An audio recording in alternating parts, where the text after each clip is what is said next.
Hi friends, ఈరోజు recipe ఏమిటంటే మిగిలిన రైస్తో ఎటువంటి రవ్వ కలపకుండానే క్రిస్పీగా అన్నంతో దోశలు ఎలా వేసుకోవాలో ఈరోజు మీకు నేను చూపించబోతున్నాను.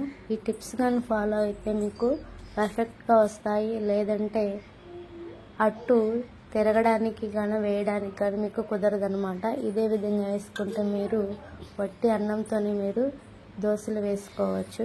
మరి లేట్ చేయకుండా చూసేద్దాం. మిక్సీ జార్లో మిగిలిన రైస్ వేసుకొని అందులో రుచికి సరిపడా సాల్ట్, వాటర్ని యాడ్ చేసుకొని మిక్స్ చేసుకోవాలి. మిక్స్ చేసిన తర్వాత ఈ విధంగా వస్తుంది.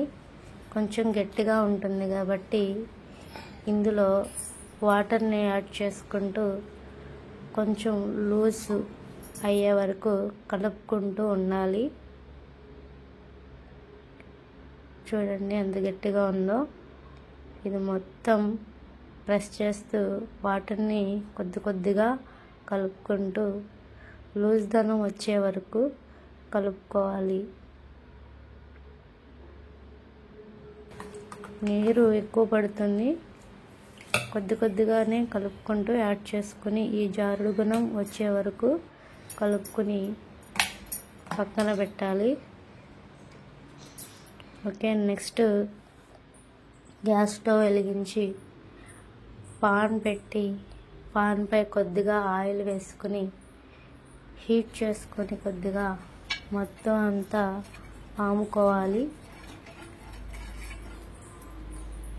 ఈ విధంగా పాముకున్న తర్వాత రెడీ చేసి ఉంచిన ఈ దోశ పిండిని 2 గరిటెల వరకు ఈ పాన్పై వేసుకోవాలి. వేసేటప్పుడు బాగా పలుచగా మాత్రం వేసుకోకండి, దోశ అనేది రాదు. కొంచెం మందంగానే వేసుకోండి. పచ్చగా అన్నంతోనే కాబట్టి కొంచెం మందంగా వేసుకుంటేనే దోశ వస్తుంది. మరి పలుచగా వేస్తే దోశ అనేది రాదనమాట, విడిపోయి ముక్కలు అవుతుంది. కాబట్టి ఈ మాత్రం సైజులో వేసుకోండి. ఓకే, ఇలా వేసుకున్న తర్వాత ఈ దోశ చుట్టూ కొద్దిగా ఆయిల్ వేసుకోండి. చక్కగా దోశ వేగుతూ ఉంటుంది. దోశ పైన కూడా కొద్దిగా వేసుకొని ఈ దోశపై మూత పెట్టండి. ఇలా ఒక 3 మినిట్స్ వరకు వేయించండి. ఈ విధంగా దీనిపై మూత పెట్టడం వల్ల లోన పిండి మెత్తగా లేకుండా చక్కగా ఉడుకుతుంది. తేమ అనేది ఉండకుండా పోతుంది. నాన్ స్టిక్ పాన్పై వేయడం వల్ల ఈ విధంగా జారుడు గుణం ఉంటుంది. మీరు అచ్చగా రైస్తో వేస్తున్నారు కాబట్టి మీరు కూడా నాన్ స్టిక్ పాన్ పైన మాత్రమే ట్రై చేయండి. నార్మల్ పాన్ మీద దోశ అనేది రాదు, ముక్కలైపోతుంది. ఇక ఈ దోశను వెనక్కి తిప్పి ఈ విధంగా మరొక 3 మినిట్స్ వరకు వేయించండి. దీనిపైన మళ్ళా మూత పెట్టేసేయండి, లేదంటే లోన పచ్చిగానే ఉంటుంది.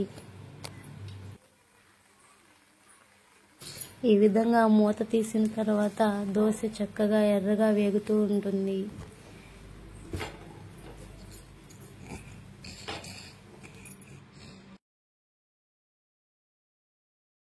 ఇక దోశను వెనక్కి తిప్పి ప్రెస్ చేస్తూ నొక్కుతూ దోశను వేయించండి. పూరీలా కొద్దిగా ఉబ్బుతుంది. ఈ ఉబ్బుడు గుణం పోయే వరకు ప్రెస్ చేస్తూ చక్కగా వేయించండి. లోన పిండి మొత్తం ఉడికిపోయి చక్కగా వేగుతుంది. అంతే, ఇక దోశ రెడీ. వట్టి అన్నంతోనే ఇలా క్రిస్పీగా దోశ ఇంట్లోనే రెడీ చేసుకోవచ్చు. ఈ టిప్స్ని ఫాలో అవుతూ చేయండి, లేదంటే మీకు దోశ అనేది వేయడానికి కూడా రాదనమాట. ఓకే ఫ్రెండ్స్, ఈ విధంగా జస్ట్ 2 గరిటెలు మాత్రమే వేసుకుంటూ పలుచగా కాకుండా కొద్దిపాటి మందంగా వేసుకొని చక్కగా మూత పెట్టి వేయించండి. మూత పెట్టి వేయించడం మాత్రం మర్చిపోకండి. మూత పెట్టడం వల్ల మాత్రమే లోన పిండి మొత్తం ఉడుకుతుంది, లేదంటే ఈ పిండిగానే ఉంటుంది. ఇక నాన్ స్టిక్ పాన్ లేకుండా ఈ దోశ మాత్రం మీకు వేయడం కుదరదు, కష్టం అవుతుంది. తిప్పడానికి వేయడానికి కూడా కష్టం అవుతుంది, ముక్కలు అవుతుంది అన్నమాట. కాబట్టి నాటు ఆన్ పైన ఎంతో ఈజీగా మూత పెట్టి ఈ టిప్స్ని ఫాలో అవుతూ మీరు ఇదే విధంగా వస్తే రైస్తోనే దోశలు వేసుకోవచ్చు. మీరు ఇలానే ట్రై చేయండి ఫ్రెండ్స్, కంపల్సరీ మీకు దోశ ఈ విధంగా వస్తుంది. ఇలాంటి మరొక మంచి వీడియోతో మీ ముందుకు వస్తాను ఫ్రెండ్స్. Bye bye.